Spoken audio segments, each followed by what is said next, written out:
और विक्रम सिंह सर को मैं कह रहा था कि सर हम जब नए नए नौकरी में आए थे तो we use to see him on TV या सर को देखकर प्रेरणा लेते थे। और जैसे मैं हॉल एंटर किया तो मुझे ये हॉल देख के, जैसे पीछे कई लोग खड़े हैं, तो 12th के बाद खड़े होने वाले कोई ये मत सोचेगा, मैं आप ही के बारे में एक कहानी बता रहा हूँ। जब मेरा 12th हुआ उसके बाद जैसे हम लोगों को पता नहीं रहता है कि ज़िंदगी में आप सबके अंदर एक प्रश्न ज़रूर होगा, पता है क्या है? आगे क्या होगा? यही होगा ना? यस। तो ये बिल्कुल इनफॉर्मल सेशन रखेंगे, हम भाषण नहीं रखेंगे, और सर के और धर्मेंद्र जी के परमिशन के साथ मैं 4-5 मिनट बोलूँगा और उसके बाद हम आपसे पूछेंगे, आप मुझे प्रश्न पूछिए, मैं उसका जवाब दूंगा जो मैं दे सकता हूँ, ठीक है? 12th के बाद एक लोकल अखबार में आया कि वहाँ एक नए IAS अधिकारी आए हैं, तो वो बात करेंगे, वो बताएंगे, यंगस्टर्स के साथ बात करेंगे। तो फिर हम भी गए, हमारी ये थी, उस ज़माने में हम लोग साइकिल चलाते थे, साइकिल में गए, और क्योंकि ऑलरेडी सीट बहुत भरा हुआ था और पीछे खड़े होने की जगह थी, सोचा कि यार खड़े होके देखें, अथवा क्योंकि बैठने के लिए तो जगह है नहीं, हमें लगा इतने दूर आ ही गए हैं तो ये बार बार तो मिलेंगे नहीं, इनसे मिलने कहाँ जाएंगे, तो आलो करेंगे नहीं। तो खड़े होके लगभग 1 घंटे हमने उनके जो उन्होंने बातें कही वो सुना था। मैं बस ये बात इसलिए कह रहा हूँ कि हम जब ज़िंदगी में जब शुरुआत करते हैं ना, हम आज तक सोचे ही नहीं, आज तक मुझे कभी कभी लगता है कि ये सपना है, ज़िंदगी है, अब यहाँ खड़े होके आपको बोलेंगे, आपसे बात करेंगे, ये हम आगे ज़िंदगी में, हमारी ज़िंदगी में क्या होगा ये किसी को भी पता नहीं रहता है। तो आज जो लोग वहाँ पीछे खड़े होंगे, यहाँ बैठे होंगे, तो आप कुछ साल बाद यहाँ खड़े होके आप बोल रहे होंगे। तो इसमें आपको क्या रखना है, एक चीज़ याद रखना है, पता है क्या? आप भले बाकी चीज़ भूल जाइएगा, हमने यहाँ जो कहा हो वो है कि देखिए ज़िंदगी में अच्छी चीज़ कभी आसानी से नहीं मिलती है, बोलने वाले बोलते रहेंगे, बट आप आत्मविश्वास के साथ आगे बढ़ते रहिएगा, और जब आप उस रास्ते में जाएंगे कभी हार कभी जीत लगी रहेगी। और देखिए जिताऊ घोड़े में तो पूरी दुनिया बाजी लगाती ही है, बट जिस दिन आप हारते हैं उस दिन हिम्मत नहीं हारना है। और ऐसे कोई दुनिया में इंसान नहीं है जिसने ज़िंदगी में कुछ हासिल किया हो और उसने हार न देखी हो, बट पर्दे पर तो हमेशा जीत ही दिखेगी। क्यों? क्योंकि आप भी मूवी में जाएंगे, आप एंड में क्या देखेंगे? हीरो विलन को मारता है ना, तो आप हमेशा पर्दे पे क्या दिखती है? हमेशा पर्दे पे जीत दिखती है, क्योंकि हम जीत देखना चाहते हैं, परंतु उसके पीछे जो सफ़र रहती है, जैसे कहते हैं कि ज़िंदगी एक मुकाम नहीं है, ज़िंदगी सफ़र है। तो उस सफ़र में अलग अलग, और ये भी क्योंकि देखिए आज की तारीख में कोई जो भी हम बात बता रहे हैं, कोई नई बात तो बता नहीं रहे, सारे जो हम बात बता रहे हैं आपके मोबाइल में बहुत सारे लेक्चर्स मौजूद हैं। आप सब बहुत इंटेलिजेंट हैं, हम लोगों से ज़्यादा इंटेलिजेंट हैं, नए जनरेशन, बट जो भी मैं बता रहा हूँ कि it is only to provoke the thoughts. So जब भी जिस दिन आप जिंदगी में अगर सफल नहीं होते हैं, उस दिन आपको और डट के आगे बढ़ना है, ठीक है?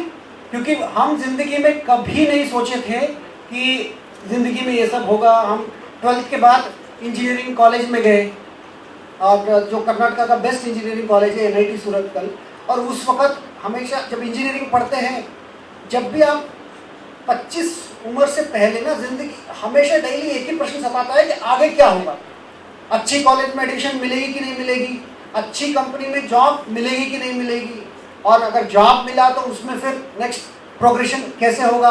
और ये भी रहता है क्या हमें पोस्ट ग्रेजुएशन करना है और स्पेशलाइजेशन करना है, अथवा जॉब लेना है, इनमें से कौन सा अच्छा है हमारे लिए। ये सारे जिज्ञासा है। ऐसे कोई है यहाँ वो जिज्ञासा नहीं है? नहीं, हम बुद्ध की तरह सारे ये ज्ञान प्राप्त कर लिए, शायद ही कोई होंगे। ये जब जिज्ञासा उस वक्त रहता है ना, हमें लगता है यार ये मेरे मन में इतनी दुविधा क्यों है। दुविधा होना स्वाभाविक है। डोंट फील कि अरे मेरे मन में इतनी दुविधा है तो हम, हाँ ऐसे तो नहीं है कि हम कोई खराब है या हम कोई जिंदगी में पीछे रह गए, नहीं। So believe in yourself and keep moving forward. अगर आपके पास टाइम है, हमने क्योंकि होता क्या है कि हम जब भाषण देते हैं कि थोड़ा बहुत इस बात के लिए माफ कर दीजिएगा, अपने बारे में थोड़ा ढिंडूरा पीटते नहीं करनी चाहिए. बट बिकॉज वॉट मैं इसलिए बोलता हूँ क्योंकि मैं जिंदगी में सोचा नहीं था कि इतना सब कुछ होगा. तो अगर इस हॉल में बैठे हुए कुछ लोग इससे प्रेरणा लेके अगर उनकी जिंदगी में भी अगर ऐसे हो जाए, अच्छी चीज हो जाए, तो देन मुझे लगता है कि मैं धन्य हूँ. तो अगर आपको टाइम मिलता है, टेडेक्स का टॉक है इंटरनेट में, मैंने अब तो लगभग 13-14 मिनट का होगा. अगर टाइम मिलता है तो वो देख लीजिएगा कि कैसे कैसे किस किस जिंदगी के मोड़ में क्या क्या हुआ, उसके बारे में मैंने उसमें बताई है. आई थिंक जैसे हम लोग भी जब आपके जगह पे रहते थे, कोई भी माइक पकड़ता तो हम सोचते थे कि यार भाषण ना सुनाओ, मुझे काम की बात बताओ, है कि नहीं. तो क्लास में हो या किसी भी हॉल में हो. इसलिए मैं अगर और लंबा बोलूंगा आप कहेंगे कि आप पहले तो बोले थे कि भाषण बोलेंगे नहीं, तो अभी तो बोलते जा रहे हैं. तो now we will start the.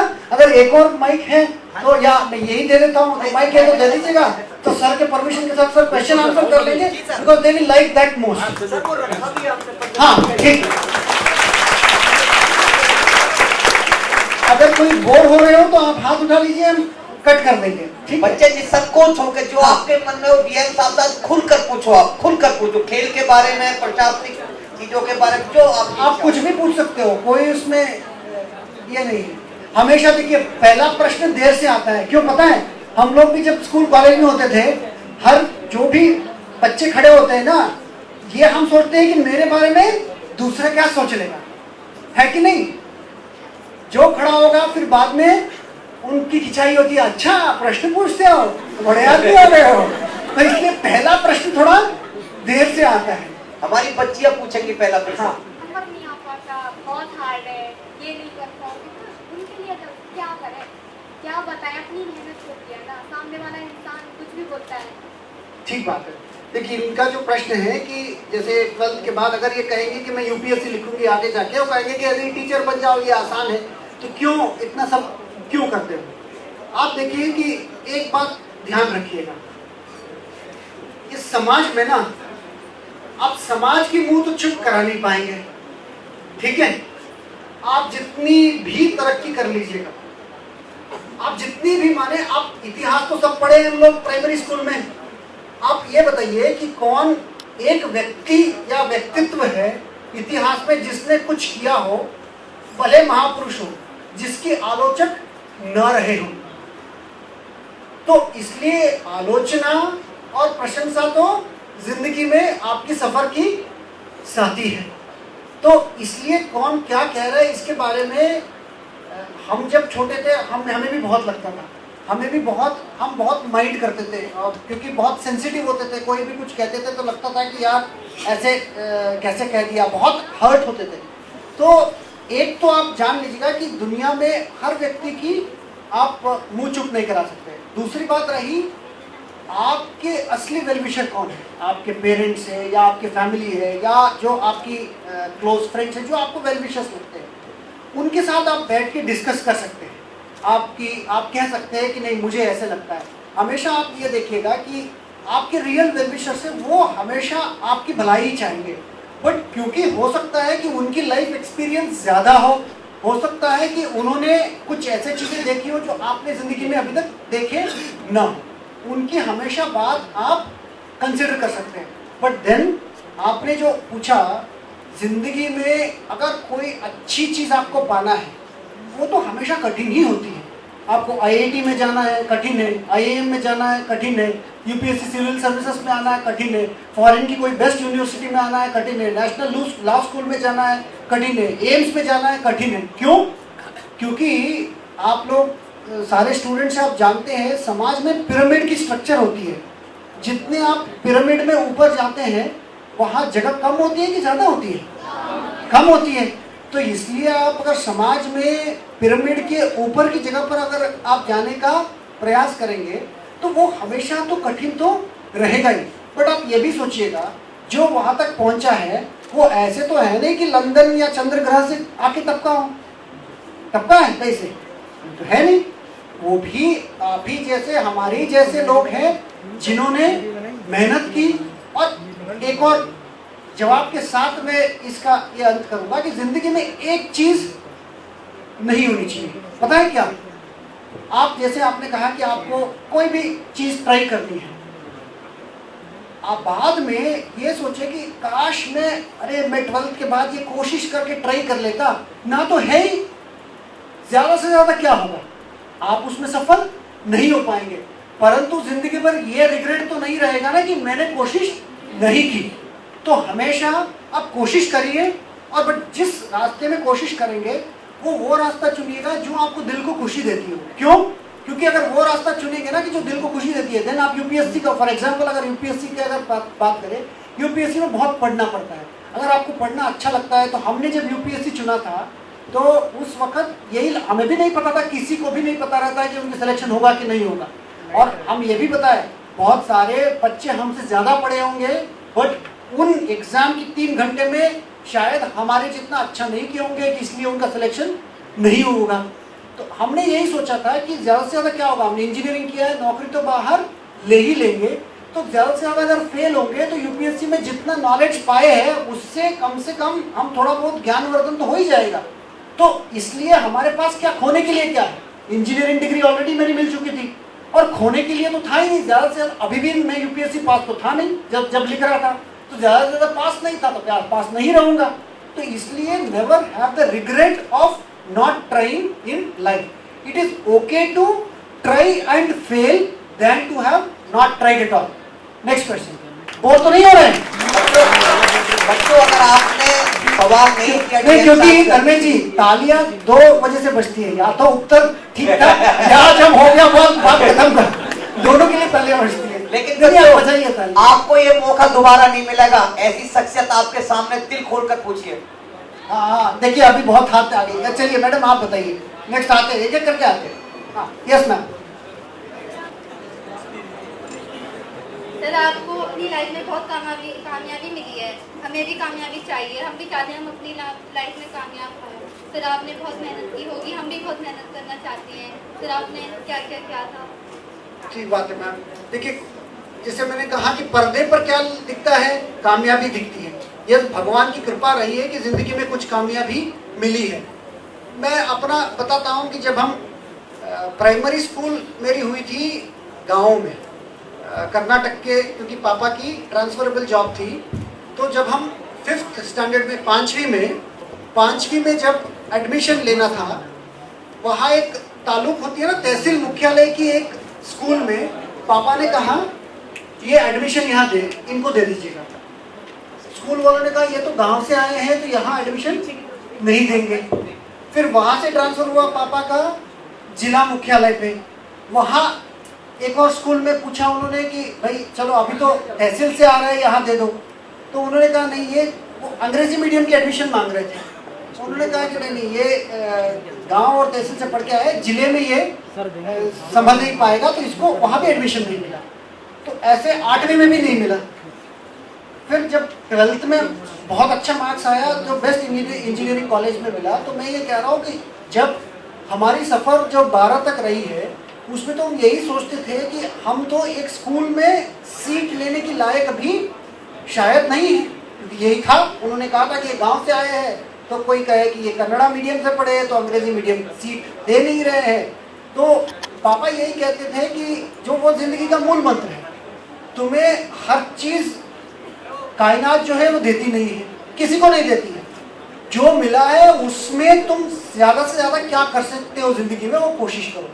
And देखिए कामयाबी ऐसी चीज़ है कि हर चीज़ हमारे हाथ में नहीं रहता है। उदाहरण के लिए आपने कहा कामयाबी की, मैं बता रहा हूँ, हमने जब इंजीनियरिंग हुआ उसके बाद लगा कि हम गेट लिख के इंडियन इंस्टीट्यूट ऑफ साइंस में एमटेक करेंगे। एग्ज़ाम लिखा और उस गेट में इंडियन इंस्टीट्यूट ऑफ साइंस में इंटरव्यू कॉल आई, और इंटरव्यू कॉल आई तो उसमें इंटरव्यू में उन्होंने लिया नहीं, मैं इंटरव्यू में फेल हो गया।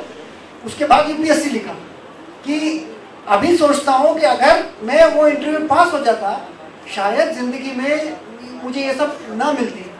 तो कभी कभी हम जब पीछे मुड़ के देखते हैं, ये लगता है कि एप्पल कंपनी के फाउंडर स्टीव जॉब्स ने कहा था, you can connect the dots of life, events of life when you look at life in A backward direction.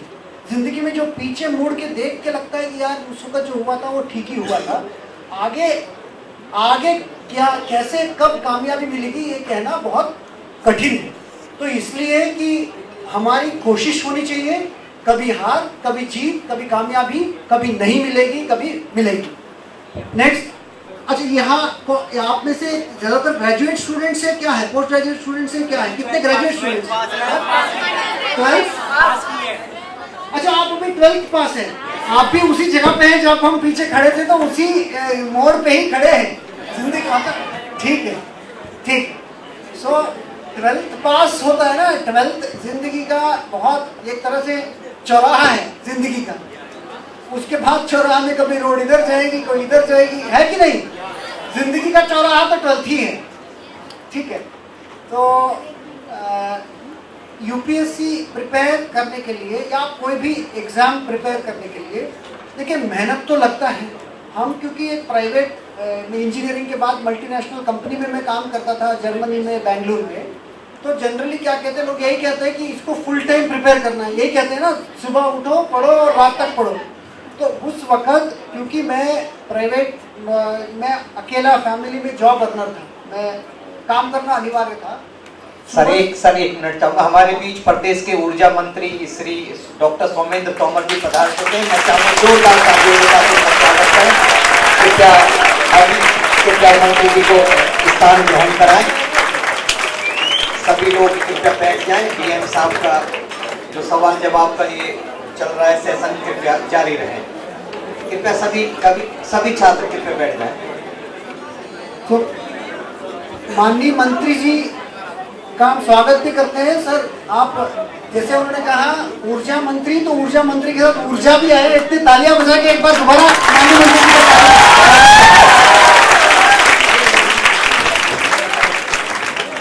Sir आपको आपकी अनुमति हो तो हम लोग ये कर रहे हैं कि बच्चों की जो भी जिज्ञासा या सवाल जवाब है हम बात कर रहे हैं सर। तो देखिए जो एग्ज़ाम है यूपीएससी हो कोई और हो, तो जैसे मैंने कहा कि हम लोगों को भी कहा गया था कि आपको फुल टाइम तैयारी करनी है, क्योंकि हम उस वक़्त वो नहीं कर सकते थे। वी डिसाइडेड कि हम और 3 रूममेट ने एक कमरा लिया। हम जब मकान ढूंढते हैं उस वक़्त हम मकान ढूंढते थे, लाइब्रेरी एक था, उस लाइब्रेरी के आसपास कौन सी किराए का मकान है ढूंढो, तो वहाँ लाइब्रेरी के बगल का मकान किराए पर ढूंढा। हम वहाँ पे क्योंकि कंपनी का कैब आती थी, बस आती थी, बस में अगर कंपनी में जाते हैं तो 1.5 घंटा लगता था। हम मोटरसाइकिल में जाते थे क्योंकि आधे घंटे में कंपनी में आओ, कंपनी आ जाओ वापस, वो 1 घंटा एक्स्ट्रा पढ़ने के लिए मिलेगा। और फिर वीकेंड पढ़ते थे। एंड देन हमेशा किसी भी एग्ज़ाम में, जैसे मैंने कहा, ये आप जान लीजिएगा, ये ज़रूरी नहीं है कि सबसे ज़्यादा जिसने पढ़ाई की हो वो सफलता पाता हो। फॉर एग्जाम्पल सबसे ज़्यादा जो नेक्स्ट में कहता है या ओलंपिक्स में मेडल क्या वो लेता है जो सबसे ज़्यादा प्रैक्टिस करता है। सबसे ज़्यादा प्रैक्टिस करना तो ठीक है, सब करते हैं, परंतु जब भी आपका परीक्षा की घड़ी होती है उसमें जो सबसे बेहतर परफॉर्म करते हैं हमेशा सफलता उसी को मिलती है। वो परीक्षा किसी यूपीएससी का हो, आईआईटी का हो, आईएएम का हो अथवा ओलंपिक्स का हो।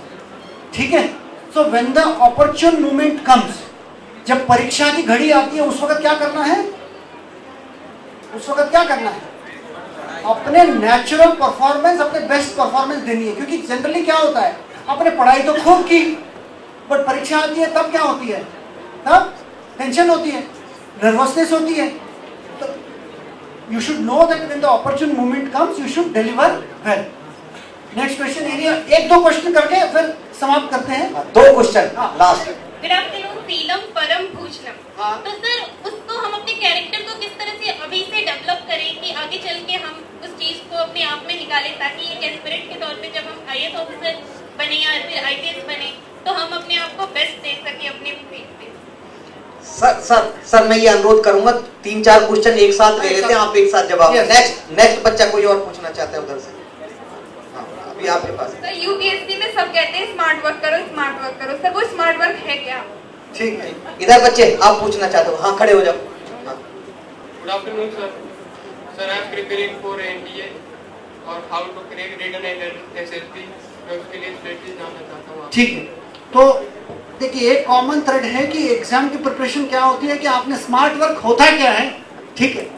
स्मार्ट वर्क क्या होता है बताते हैं। सबसे पहले हमने भी जब एज ए फ्रेशर शुरू किए थे, एक प्लानर किताब मिली थी।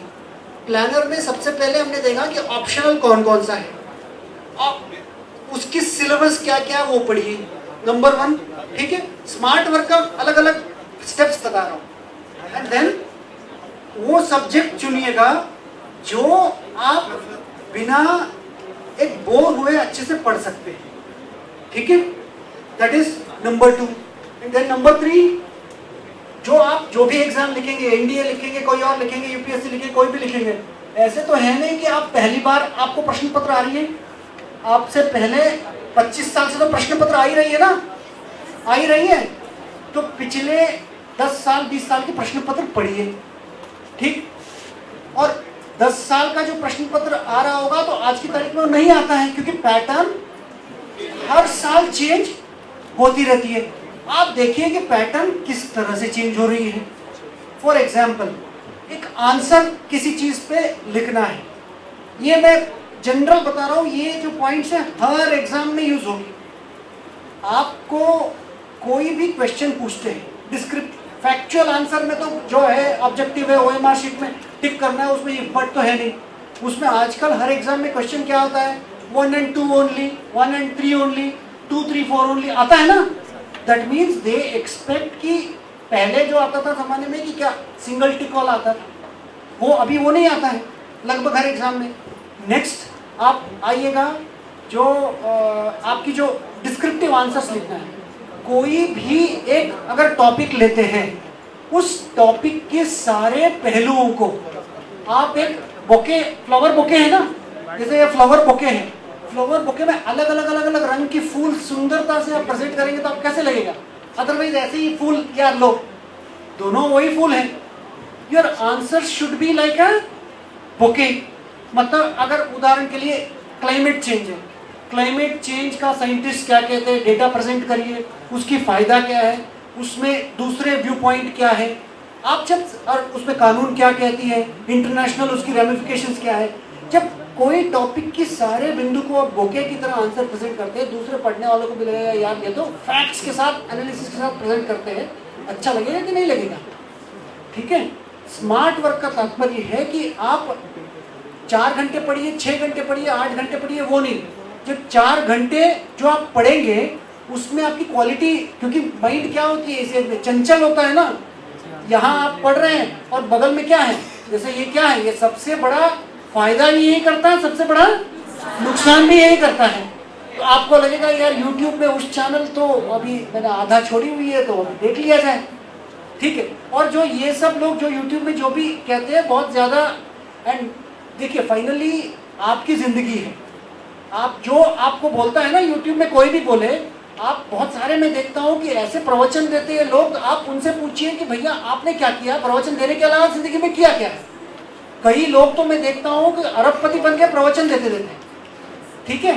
सो आप हमेशा अगर असली एडवाइस चाहिए, go to your family and friends who are real well wisher. So smart work is following all the steps which will yield results, ठीक है। लास्ट एक क्वेश्चन लेते हैं, I think after that, yes ma'am.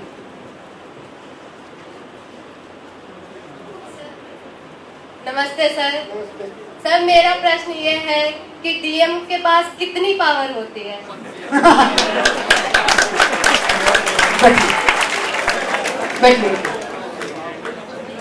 देखिए आप सब जिम्मेदारी के पद पर जाएंगे। ये जो शब्द है ना पावर, ये आज की तारीख में ये शब्द मैं बहुत मतलब मैं पर्सनली बहुत पसंद नहीं करता हूँ, क्योंकि होता क्या है, बहुत बार मैं देखता हूँ कि हम सब लोग अपने इंडिविजुअलिटी को जो हम पद धारणा करते हैं उसके साथ अटैच करते हैं। कभी कभी हम ये गलतफहमी हमें हो जाती है कि उसमें और हम में कोई अंतर ही नहीं है। सबसे पहले तो आप जो भी पद धारण करेंगे, तभी आप डीएम बनेंगे, एसपी बनेंगे, या आप जो भी बड़े कंपनी के सीईओ बनेंगे, तो आपको ये पता होना चाहिए कि वो तो एक पद है, मैं तो ये व्यक्ति हूँ, ठीक है। क्यों?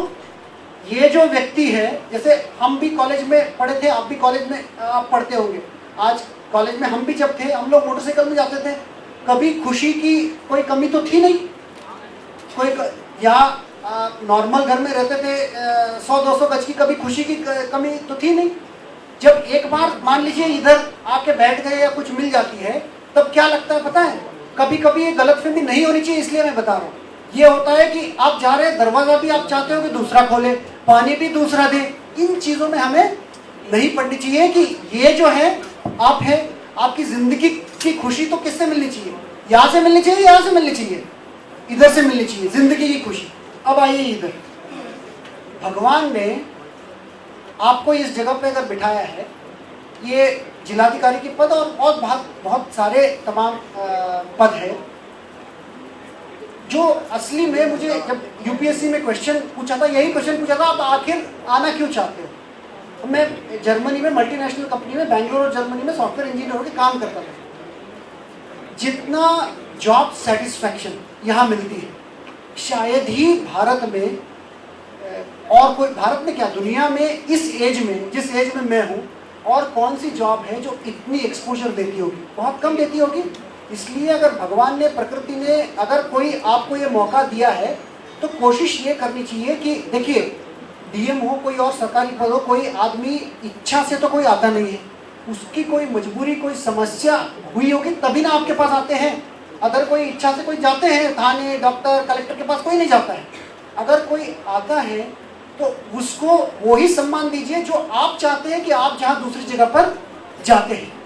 और उसके बाद बहुत जगह आपको एक गरीब आदमी की, या इवन समाज में जो भी लोग जो उनकी वो तकलीफ में है, उनकी आंखों की आंसू पोंछने का एक माध्यम जो बहुत कम जगह मिलती है। तो अतः ये एक बहुत जिम्मेदारी के साथ इसको निभानी चाहिए, क्योंकि ये सरस्वती जी ने कलम दिया है, तो उसको सोच के इस्तेमाल करनी चाहिए। बाकी ये इससे बहुत आपको खुशी मिलती है, और बाकी जो जिंदगी की खुशी है वो इधर, वो आपको ये नहीं कि खुशी अगर आप इधर लेने लगे तो क्या होगा पता है? फिर आप चाहते हो कि हमेशा मैं यही रहूं, फिर आप उसके लिए ये जो है, ये आपको, जो सर ने एक शब्द कहा, सर ने कहा कर्मयोगी।